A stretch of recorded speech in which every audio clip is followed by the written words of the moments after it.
Hello दोस्तों, स्वागत है आपका रेलवे की पाठशाला पे। और दोस्तों हमारी जो सीरीज चल रही थी उसको कंटिन्यू करते हैं। ये हमारा पार्ट नंबर 81 वीडियो है। हम कर रहे थे रेलवे ग्रुप डी भर्ती 2018 में शिफ्ट वाइज जो भी साइंस के क्वेश्चन पूछे गए थे उनको। और दोस्तों ये सीरीज है ना आपके लिए बहुत ही इंपॉर्टेंट है। अगर आप हमारी सीरीज को शुरू से लेकर एंड तक ज़रूर देखते हैं तो आपकी जो साइंस में नॉलेज है वो तो इंक्रीज़ होगी। उसके अलावा एटलीस्ट आपको ये पता लगता है कि रेलवे में जो क्वेश्चन है वो कैसे पूछे गए थे पिछले बार 2018 में, और वैसे क्वेश्चन आपके उसी लेवल के क्वेश्चन आपके इस वर्ष की जो एग्जाम होंगी उसमें भी आपके पूछे जाएंगे। तो शुरू करते हैं आज के इस वीडियो को। छोटा सा रिक्वेस्ट है, आप हमारी इस पाठशाला पर नए हैं सब्सक्राइब कर दीजिएगा और हमारी पाठशाला का हिस्सा बन जाइएगा।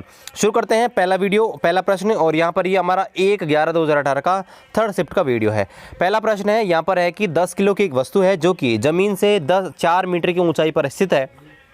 वहाँ से इसको गिराया जाता है, ड्रॉप किया जाता है, तो इस पर लगने वाले गुरुत्वीय बल के द्वारा किया गया कार्य ज्ञात कीजिए। यानी कि आपसे कार्य पूछा। अब इस क्वेश्चन को हम दो प्रकार से कर सकते हैं। देखिए, अगर कोई वस्तु किसी निश्चित ऊंचाई पर स्थित होती है ना, तो उसके द्वारा किया गया कार्य उसकी स्थितिज ऊर्जा के बराबर होता है। किसके बराबर? स्थितिज ऊर्जा के बराबर होता है। यानी कि आपका जो कार्य होगा W बराबर वो mgh के बराबर होगा। ठीक है। अब m का मान है 10, g का मान है आपका 10 और h का मान है 4, तो इसका आंसर आ जाएगा 400 जूल। क्या आ जाएगा? 400 जूल। लेकिन दूसरे प्रकार से भी कर सकते हैं। दूसरे प्रकार से कैसे करेंगे कि दूसरे प्रकार से इस प्रकार से कर सकते हैं कि जो आपका कार्य होता है W वो आपको होता है Fs। कार्य होता है Fs, आपका F होता है, F का मतलब क्या होता है? आपका बल, फोर्स, और F बराबर होता है ma। तो MAS, M का मतलब मास, A का मतलब एक्सेलरेशन और S का मतलब आपका डिस्टेंस या हाइट। तो आपका मास दे रखा है 10 किलो, A का मतलब G का मान दे रखा है 10 और S का मान दे रखा है 4, तो 400 जूल है। इसका आंसर आ जाएगा 400 जूल। ठीक है, देखते हैं अगला प्रश्न। अगला प्रश्न है कि सबसे अधिक विद्युत ऋणात्मक तत्व जो होता है उसका अंतिम इलेक्ट्रॉनिक विन्यास क्या होता है। तो पहले आपको ये पता होना चाहिए कि सबसे अधिक विद्युत ऋणात्मक तत्व कौन सा होता है। और मैं आपको पहले ये क्वेश्चन है वो आधुनिक आवर्त सारणी जो वीडियो बनाया था उसमें करा चुका हूँ। तो देखिए, सबसे अधिक विद्युत ऋणात्मक तत्व होता है वो आपके वर्ग 17 के होते हैं, और इसमें फ्लोरीन होता है सबसे ज़्यादा। वर्ग 17 के तत्व होते हैं और इनका अंतिम इलेक्ट्रॉनिक विन्यास होता है उसमें आपके 7 इलेक्ट्रॉन स्थित होते हैं।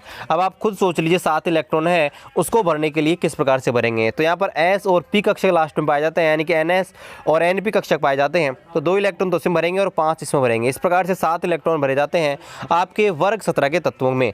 ठीक है, तो इसका ऑप्शन आ जाएगा ऑप्शन नंबर 3 NS2NP5। क्या जाएगा? NS2NP5, जहाँ पर N का मान क्या होता है? N का मान आपका जो आपका मुख्य क्वांटम संख्या होती है 1 2 3 4 ये होता है। ठीक है, चलिए अगला प्रश्न है कि कौन सा तत्व होता है आधुनिक आवर्त सारणी के वर्ग 16 में आता है जिसका उपयोग हम रबड़ के वल्कनीकरण में किया जाता है। देखिए, मैं आपको पहले ही रबड़ के बारे में बता चुका हूँ, रबड़ कैसे बनता है और रबड़ किस प्रकार से उसका वल्कनीकरण कराया जाता है। देखो, आपका होता है कि जो रबड़ जो प्राप्त होता है, लेटेक्स जो रबड़ प्राप्त होता है वो आपका बहुत ही कमज़ोर होता है, उसमें प्रत्यास्थ गुण नहीं पाए जाते हैं, बहुत ही भंगुर प्रकृति का होता है। तो उस रबड़ में सुधार करने के लिए आपके उस रबड़ को एक पदार्थ के साथ गर्म किया जाता है, एक तत्व के साथ गर्म किया जाता है, जिससे उसके अंदर लचीलापन, फ्लेक्सिबिलिटी, ये सारे गुण आ जाते हैं। तो इस प्रोसेस उसको बोलते हैं वल्कनीकरण। और जो तत्व है जिसके उसको गर्म करते हैं उसको बोलते हैं आपका सल्फर। सल्फर है वो इसका राइट आंसर जाएगा कि सल्फर है वो आपके रबड़ के साथ जब गर्म करते हैं तो इसका वल्कनीकरण हो जाता है। ठीक है, देखते हैं अगला प्रश्न। अगला प्रश्न है कि निम्न में से कौन सा कथन है वो अम्ल के बारे में सत्य नहीं है। ओके, थोड़ा सा मिस्टेक है, मैं इसको सही कर लेता हूँ। ओके, तो यहाँ पर ये पूछा है कि कौन सा स्टेटमेंट है वो आपके एसिड के बारे में यानी कि अम्ल के बारे में सत्य नहीं है। मतलब कौन सा अम्ल के बारे में गलत आपको स्टेटमेंट दे रखा है। पहला दे रखा है कि इनको जब जल में मिलाएंगे तो OH- आयन देते हैं, यही गलत है। जब भी जो भी आपके अम्ल होते हैं, मैंने आपको 3 परिभाषाएं बता चुका हूँ, ब्रांस्टेंट लोरी की, लुईस की और आपका जो आर्रेनियस था उसकी। तो आप उनको नहीं देखा तो आप केमिस्ट्री वाले वीडियोज़ में देख सकते हैं, वहाँ मैंने आपको पूरा अम्ल क्षार लवण के बारे में 2-3 वीडियो बनाकर बताया। तो यहाँ पर देखिए, पहला स्टेटमेंट ही वो आपके गलत हो गया, यानी कि जल में मिलाने पर OH- आयन नहीं देते हैं, या आपके H+ आयन देते हैं। बाकी सारे आपके जो स्टेटमेंट है वो अम्ल के बारे में सत्य हैं। तो पहला कथन है वो आपके गलत हो जाएगा। दूसरा है कि पदार्थ जब एक अवस्था से दूसरी अवस्था में कन्वर्ट होता है तो उसको कन्वर्ट करने के लिए क्या चीज़ आवश्यक होती है। यानी कि पदार्थ को एक अवस्था से दूसरी अवस्था में किस प्रकार से हम चेंज कर सकते हैं, है ना। तो हम कर सकते हैं, उसकी अगर ऊर्जा है, अगर उसको ज़्यादा ऊर्जा देंगे तो वो एक अवस्था से दूसरी अवस्था में बदल जाएगा, और ऊर्जा कम करेंगे तो एक अवस्था से दूसरी अवस्था में बदल जाएगा। और कौन सी ऊर्जा देंगे? ऊष्मा ऊर्जा। जैसे पानी है, पानी को अगर ऊष्मा ऊर्जा आपने दी तो पानी वाष्प बनकर उड़ जाएगा, है ना। लेकिन अगर उसकी ऊष्मा को निकाल दिया, मतलब उसको वापस से ठंडा कर दिया, तो पानी आपके बर्फ में बदल जाएगा। तो इस प्रकार से हम ऊष्मा को बढ़ाकर ऊष्मा को घटा करके किसी पदार्थ की अवस्था को चेंज कर सकते हैं। ऑप्शन नंबर 3 है वो राइट है। वैसे तो हम दाब बढ़ाकर भी कर सकते हैं, ऐसी कोई जरूरी नहीं कि प्रेशर बढ़ाकर भी उसकी अवस्था को चेंज कर सकते हैं, लेकिन ऑप्शन नंबर 3 है वो आपके इसका सटीक आंसर होगा। ठीक है, क्योंकि दाब है वो आपके ठोस में नहीं लगता है, दाब आपके ठोस में लगता है। दाब लगाकर हम किसी भी गैस है उसको केवल द्रव में कन्वर्ट कर सकते हैं, गैस को आपका लिक्विड में कन्वर्ट कर सकते हैं, ठोस को नहीं कर सकते। लेकिन इसलिए आपका ऑप्शन नंबर 3 है वो राइट आंसर होगा।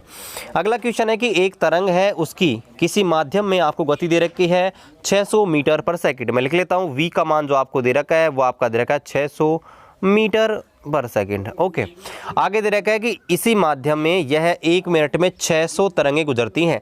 अब देखिए, अगर 1 मिनट में 600 तरंगें गुजरती हैं, इसका मतलब है कि आपको यहाँ से आवृत्ति निकाल लेनी है। क्या निकाल लेनी है? आवृत्ति। और आवृत्ति का मतलब क्या होता है कि प्रति सेकंड कितनी आपकी जो कितनी तरंगें हैं वो गुजरी हैं, उसको बोलते हैं आवृत्ति। तो आवृत्ति कैसे निकालते हैं भाई? टोटल कितनी, आवृत्ति का मतलब है टोटल कितनी गुजरी हैं आपके 600, एक कितने टाइम में? आपके 1 मिनट में, यानी कि आपका 1 सेकंड में निकालना तो भाग लगा देंगे 60 का, ये 0 से ये 0, ये 6 से 6, यानी कि 10 आ जाएगा। यानी कि आपका म्यू का मान आ गया 10। आपसे पूछा कि इसकी तरंगदैर्घ्य ज्ञात कीजिए। मैंने आपको साउंड वाले चैप्टर में बताया था कि आपका v बराबर लैम्डा म्यू होता है। क्या होता है?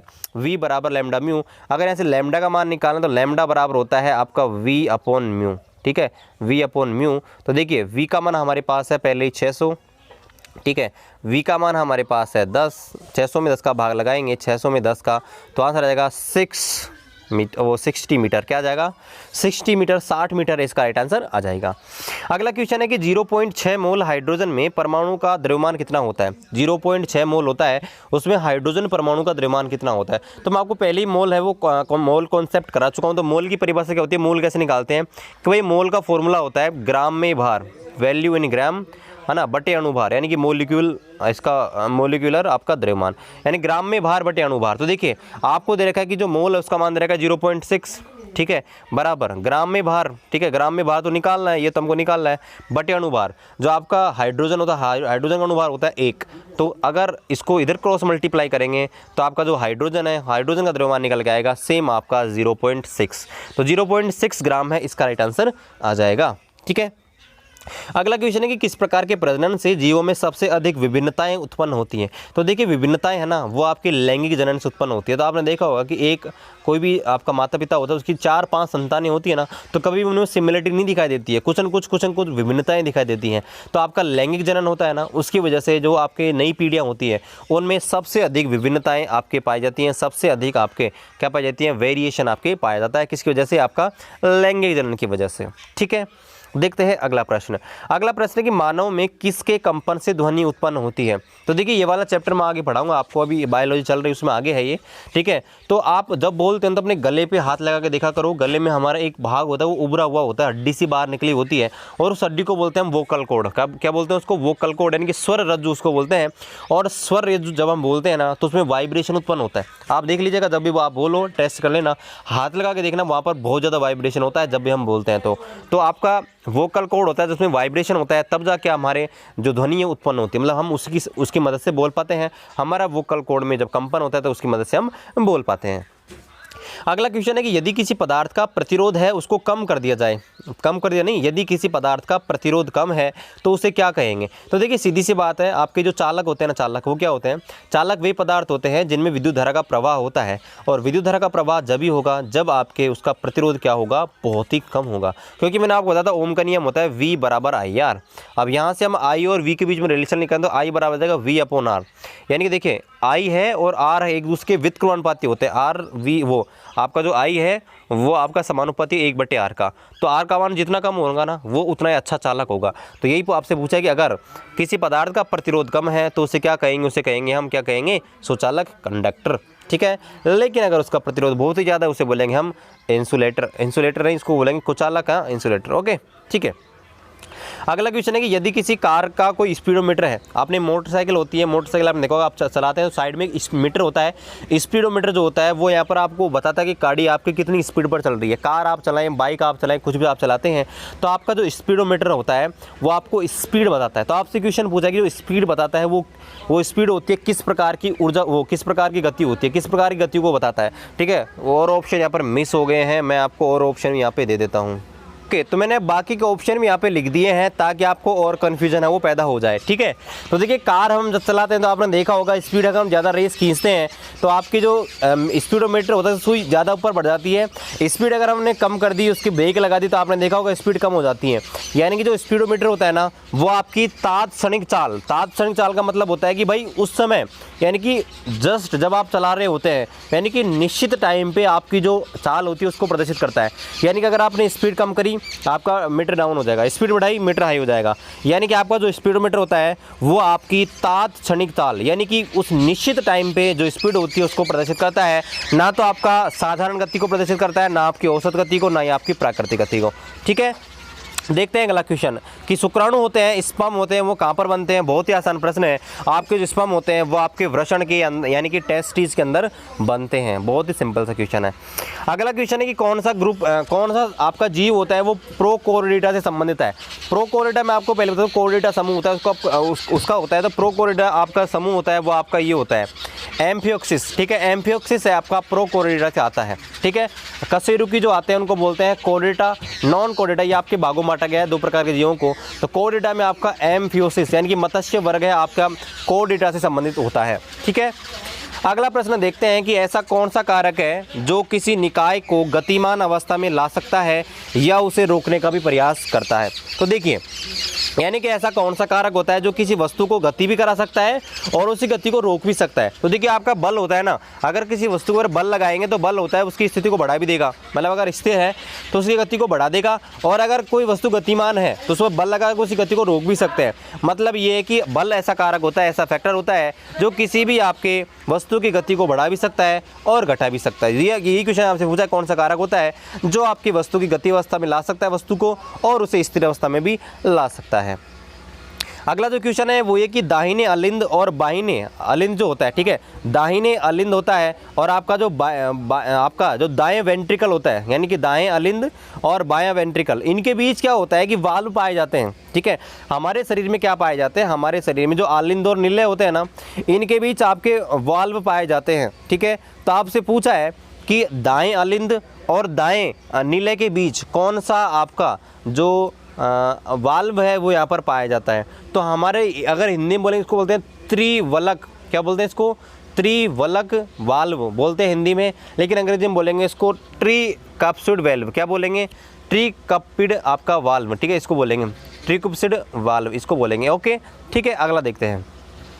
अगला है कि परमाणु का कौन सा भाग विद्युत धारा का निर्माण करता है। तो देखिए आपको पता होना चाहिए विद्युत धारा होती है ना वो आपके इलेक्ट्रॉन के कारण होती है। अगर इलेक्ट्रॉन होते हैं किसी भी पदार्थ में, मुक्त इलेक्ट्रॉन पाए जाते हैं और मुक्त इलेक्ट्रॉन अगर एक स्थान से दूसरे स्थान पर गति करते हैं तो हम कहेंगे कि आपका जो पदार्थ है उसमें क्या है, विद्युत धारा का प्रवाह होता है। तो न्यूट्रॉन, प्रोटॉन, पॉजिट्रॉन और इलेक्ट्रॉन, इसमें से इलेक्ट्रॉन है इसका राइट आंसर जाएगा।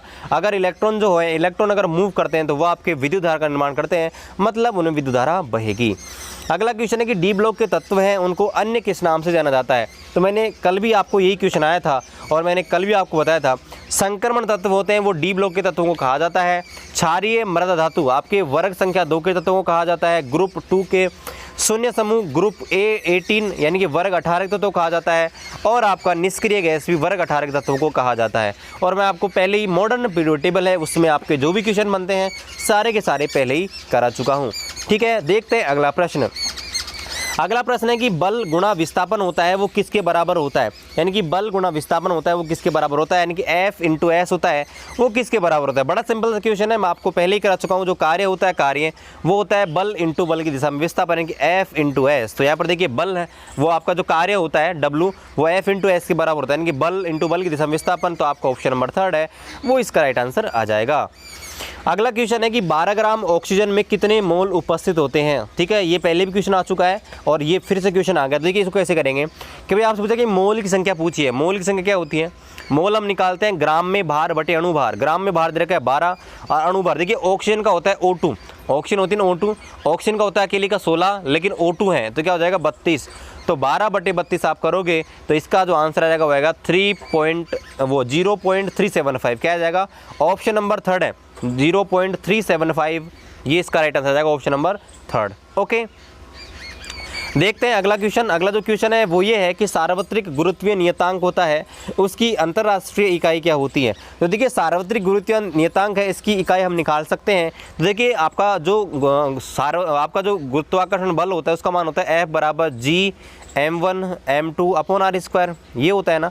तो इसे जी का मान निकालना है। जी की अगर हमको इकाई निकालें, जी को इधर रख लेते हैं बाकी को उधर भेजते हैं। जी बराबर हो जाएगा F R square upon m1 m2। क्या हो जाएगा? F R square upon m1 m2। F होता है आपका न्यूटन, ठीक है। आर क्या होता है? दूरी, है ना। और दूरी क्या होगा? मीटर, और स्क्वायर और m1 m2 मास का क्या होता है? किलोग्राम, तो किलोग्राम का स्क्वायर। तो क्या हो जाएगा? न्यूटन इंटू मीटर स्क्वायर बटे किलोग्राम स्क्वायर। तो क्या बोलेंगे? न्यूटन इंटू मीटर स्क्वायर बटे किलोग्राम स्क्वायर। ओके, देखते हैं अगला प्रश्न। अगला प्रश्न है कि एक कार्बनिक यौगिक होता है वो एंजाइमों से क्रिया के द्वारा वह एक धीमी रासायनिक परिवर्तन के द्वारा अपना क्या करता है? अपने बहुत सारे अणु होते हैं उसमें टूट जाता है। यानी कि आपका एक पदार्थ होता है वो क्या होता है? आपके एंजाइमों से क्रिया करके आपके धीरे धीरे छोटे छोटे टुकड़ों में टूट जाता है। इस प्रोसेस को क्या कहा जाता है? तो गाइज इस प्रोसेस को बोलते हैं किण्वन यानी कि फर्मेंटेशन। ठीक है, यानी कि अगर आपका कोई पदार्थ होता है वो आपके छोटे छोटे अणुओं में टूट जाता है। आपने गोबर देखा होगा, गोबर से खाद बनाया जाता है तो उसमें क्या होता है कि थोड़े दिन के बाद में उसमें एंजाइम जो होते हैं वो क्या करते हैं? उस खाद का क्या करते हैं? किण्वन कर देते हैं, फर्मेंटेशन कर देते हैं और खाद होता है वो आपका छोटे छोटे टुकड़ों में टूट जाता है। और ये काम आपका केंचुआ भी करता है। ठीक है, और किण्वन की प्रक्रिया वैसे बहुत सारे एंजाइम के माध्यम से भी होती है। अगला क्वेश्चन है कि जो शैवाल जो होते हैं, शैवाल वो आपके किस ग्रुप में आते हैं? तो मैंने आपको R.H. व्हिटकर पहले ही पढ़ा दिया था और तब आपको बताया था कि थैलोफाइटा होते हैं उसमें आपके जो शैवाल हैं उनको रखा गया है। जो एल्गी होते हैं, ठीक है, वो आपके थैलोफाइटा के अंदर बिलोंग करते हैं। ठीक है, देखते हैं आज का लास्ट प्रश्न कि धावन सोडा होता है उसके एक अणु में कितने जल के परमाणु मौजूद होते हैं। तो धावन सोडा जो होता है, धावन सोडा उसका सूत्र होता है Na2CO3 0.10H2। तो यहाँ पर देखिए 10 जल के अणु आपके पाए जाते हैं धावन सोडे के अणु में और इस संख्या को बोलते हैं आपके क्रिस्टलन जल। और मैं आपको केमिस्ट्री में पहले ही क्रिस्टलन जल है वो यहाँ पर करा चुका हूँ। और गाइज यहाँ पर एक दो क्वेश्चन इस शिफ्ट के मिस है क्योंकि वो ये जो शिफ्ट थी वो बहुत सारी मराठी लैंग्वेज में थी, तो ये जो इस वजह से मैंने क्वेश्चन को छोड़ दिया है। मैं उसका ट्रांसलेशन करके मिल जाएगा तो मैं आपको वो क्वेश्चन बाद में करा दूंगा, आप टेंशन मत लीजिएगा। और आशा करते हैं आज का वीडियो आपको पसंद आया है तो प्लीज़ लाइक कर दीजिए और कमेंट करके बता दीजिए। और चैनल पर नए हैं चैनल को सब्सक्राइब कर दीजिए, अपने दोस्तों के साथ शेयर कर दीजिए। टेलीग्राम पर अभी तक ज्वाइन नहीं किया, टेलीग्राम पर जाइए, सर्च कीजिए रेलवे की पाठशाला या वीडियो के डिस्क्रिप्शन में लिंक है, वहाँ से आप इसको डाउनलोड कर सकते हो, वो ज्वाइन हो सकते हो। और अगर प्रीवियस ईयर की PDF आप डाउनलोड करना चाहते हो 2018 में जो भी एग्जाम हुई है तो वो वीडियो के डिस्क्रिप्शन में लिंक है, आप PDF या अमेजन दोनों से डाउनलोड कर सकते हो। चलिए मिलते हैं आपसे अगली वीडियो में, तब तक जय हिंद जय भारत।